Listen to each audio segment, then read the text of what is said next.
Good evening, my doves. Tonight, there happens to be a full moon, so I thought it would be the perfect time to talk about cleansing and clearing the energy and imbuing new energy into crystals or tools that you may be using in your practice. Now, there's a few different ways that you can go about cleansing items, and that's going to depend partially on what it is, because the techniques that would work for this crystal will not work for this tower, and likewise will not work for a deck of cards. So the first thing that we're going to talk about is one technique we will not be showing, and that is using water for your crystals.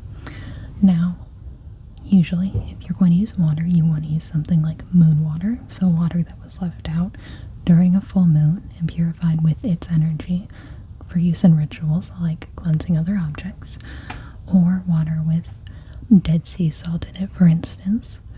You can use that for crystals if they are not going to be damaged by the water itself. Some stones, like this one here, this is a selenite tower.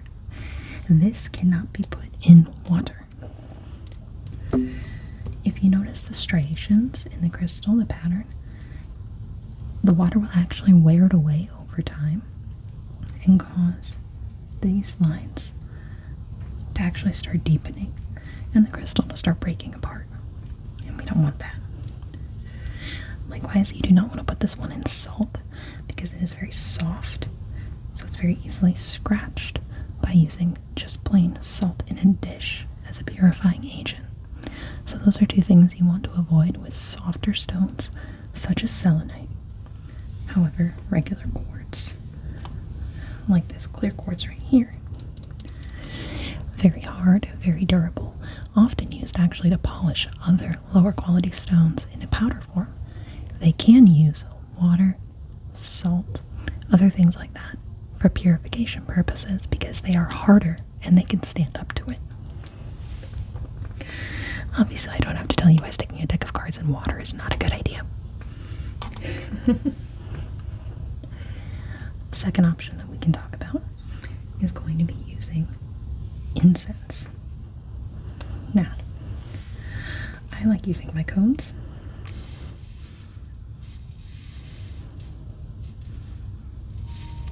I like not setting myself on fire.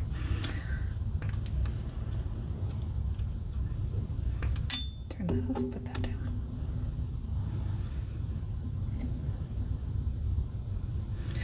Now this one is, the box is back here, you can kind of see it. It's white sage and dragon's blood. And as we talked about last time when we were doing the organizational jars, sage has very strong purification and cleansing properties. So using the smoke from incense such as this, wafting your item through it continuously for about 2 to 3 minutes total, allowing the smoke to hit it on all sides. That one may need to go again. These cones, since it's the hollow cones, for backdraft burners like this one, they take a little bit more to catch, I've noticed.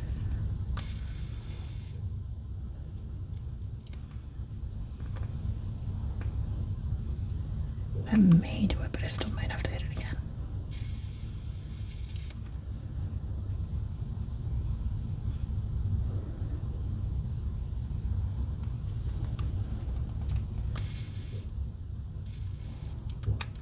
The hardest part with incense is making sure the core actually stays lit so that it creates that constant smoke, especially with the hollowed ones for the backdraft burners. There we go. So on a table like this, with incense cones, you just let it pass through the smoke back and forth nice and gently.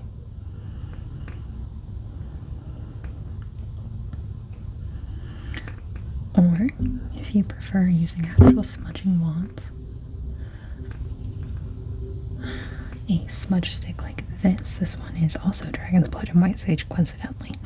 I really like the smell of dragon's blood, it's one of my favorites. you would hold this in your non-dominant hand while it was lit.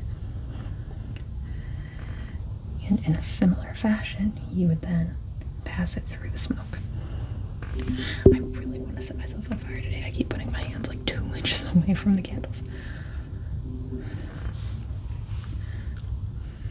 And can I just talk about how pretty the selenite is? It changes colors in every lighting and gives such a cool effect.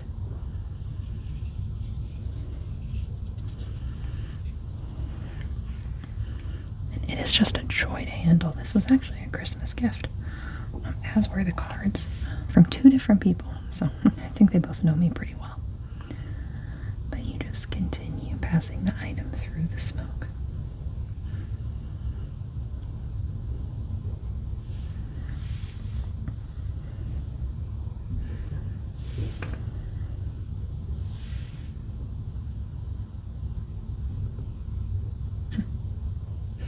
Interesting.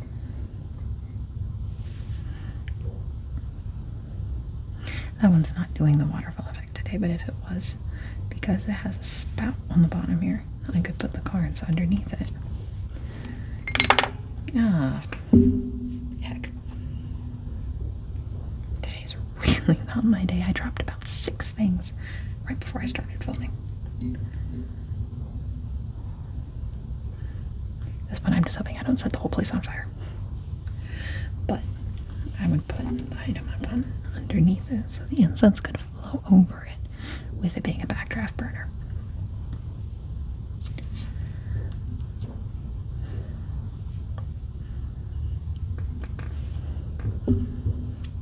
Carefully this time.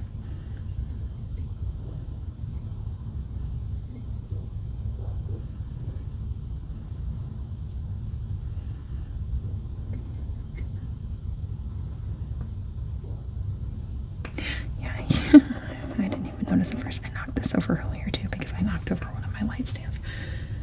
Ooh, I'm a mess. Okay. Next option is going to be sound bathing. So using the vibrations from whispering, singing if you like singing, chimes if you have chimes, or in my case, I do have a Tibetan singing bowl. You use the sound vibrations to force out the negative vibrations that may be lingering in your item and bring the pure sound only into it so that you can use it for other things. Now, I haven't done this in a little while, so bear with me if this is a little off at first.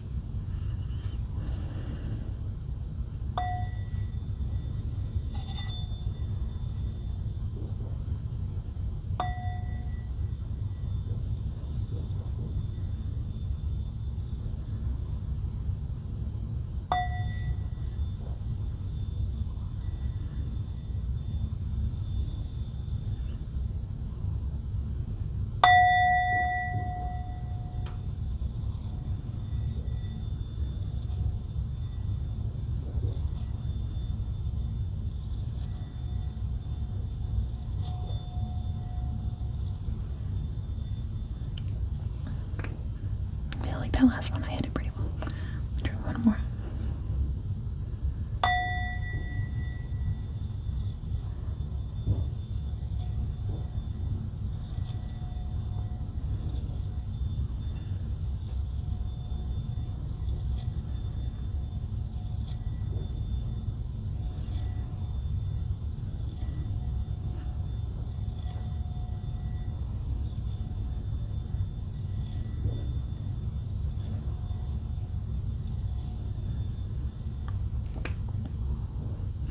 This is a rather small bowl, so it does produce a higher pitch sound compared to what a larger bowl would produce. I prefer the smaller one just because I am in an apartment and I don't have a whole lot of space for a lot of additional items.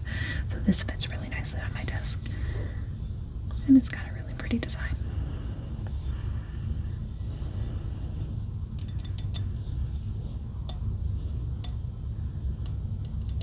And notice how if I'm tapping on it like this, it's not really producing a very musical sound. The mallet has a velvet wrapping that really helps bring out the nice sound. And then it does come with its own little cushion to sit on. They recommend when you're playing one, you either have it cupped in your hand firmly so that it provides a strong base and the vibration can work its way upward, or keeping it directly on the pillow for the same purposes and playing it that way.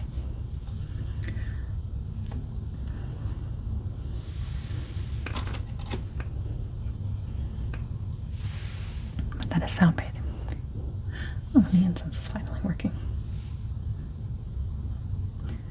Guess I just had to be a little more patient.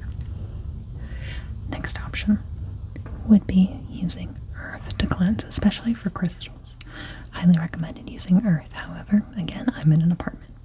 But if you are at home, where there is a very secure park that you can access, probably a bit of a woodsy area where you're sure no one's going to mess with anything, and it's okay for you to be out there messing around yourself, you dig a hole in the ground, a very small one. Take the earth that you're digging out, put it into a jar or container of some sort with a lid, then place your crystal that you're wanting to purify inside the dirt in the jar. Nestle it in very tightly.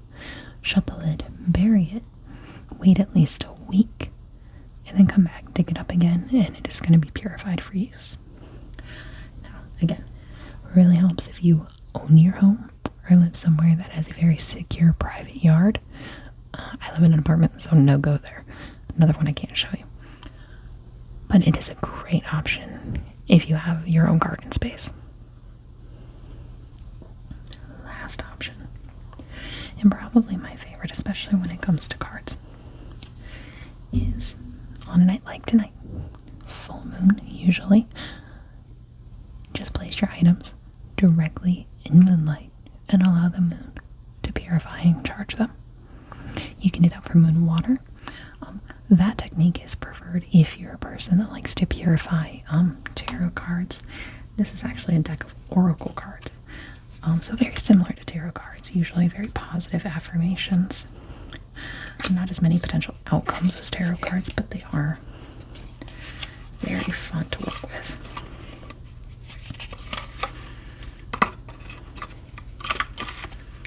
And I got these as a Christmas gift, and they are just lovely.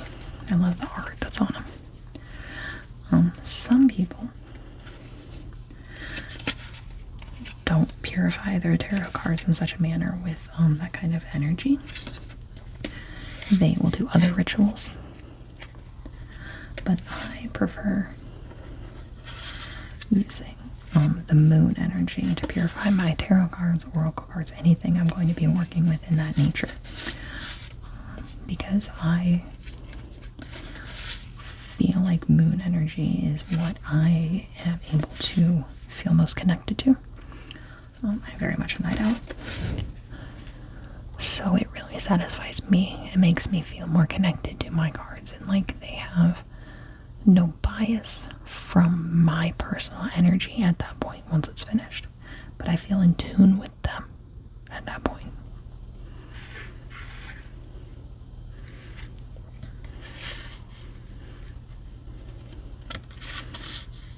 But yeah, love the art style. You know, the message is first quarter, it is time to commit. Moonbeam, you are on the right path. Lovely, very well done.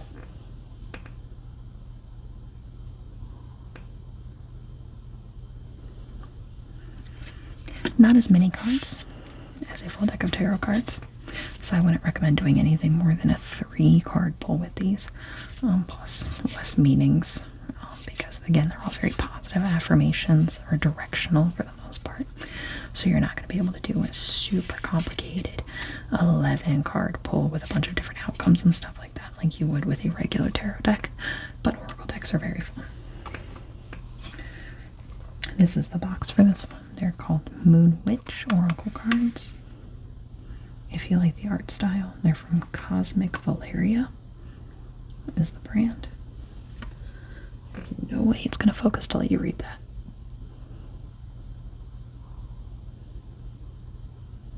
Nope. But it's Cosmic Valeria. I'll put it in the comments down below.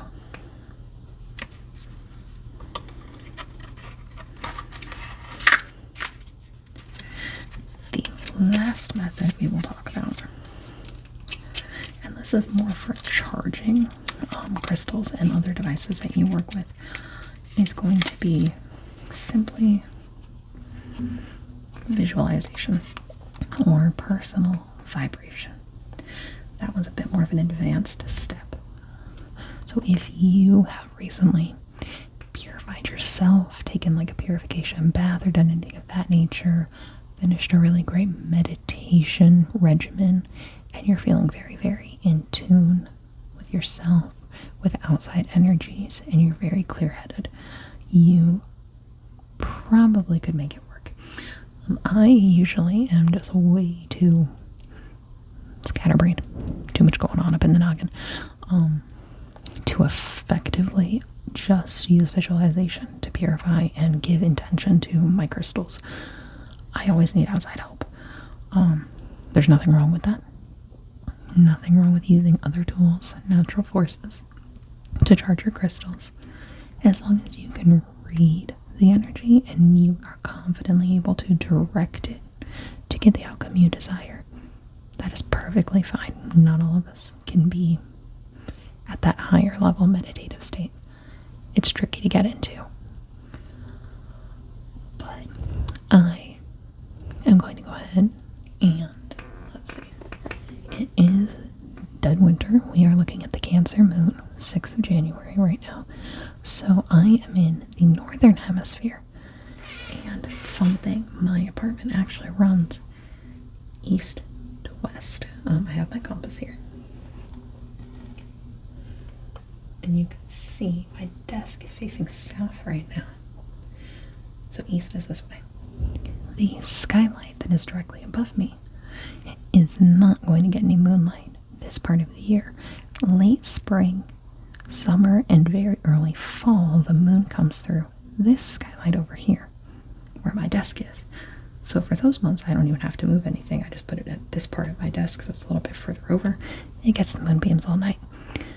But in late fall, winter, and early spring, which is where we are right now, I have to move everything that I need to purify, cleanse, recharge over to where my record player is under the other skylight.